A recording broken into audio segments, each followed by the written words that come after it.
Section 201 of the Indian Contract Act 1872 describes the modes of termination of agency.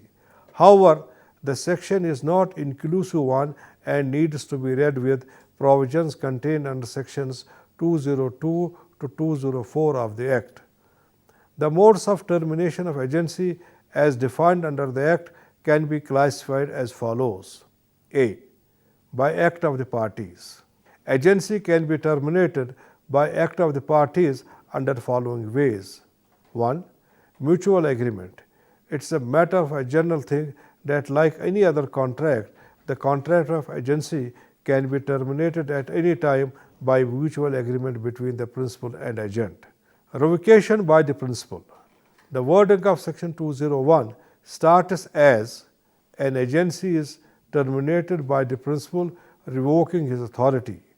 The principal can revoke the authority of agent to perform acts on his part. Where the agent is appointed to do a single act, agency may be revoked any time before the commencement of the act. In case of a continuous agency, notice of revocation is essential to the agent as well as to the third parties who have acted on the agency with the knowledge of the principal. Where the agent has himself an interest in the property which forms the subject matter of the agency cannot be terminated to the prejudice of such interests. This is, however, subject to an express contract to the contrary.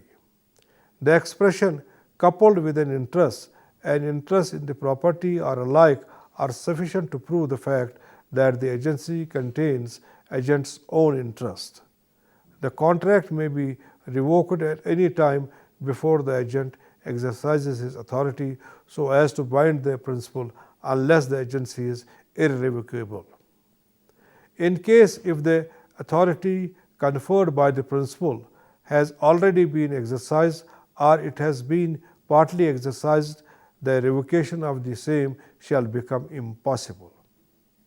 Moreover, the principal cannot revoke the authority given to his agent after the authority has been partly exercised, so far as regards such acts and obligations as arise from acts already done in the agency. Renunciation by agent. An agency can be renounced by the agent renouncing the business of agency. He can do so after giving a reasonable notice to the principal. It may be express or it may be implied from his conduct or other circumstances. The failure to comply with the condition of notice will make the agent liable to make good any damage caused to the principal. B. By operation of law. As an agency comes into existence by the operation of law, it can also be terminated through the same.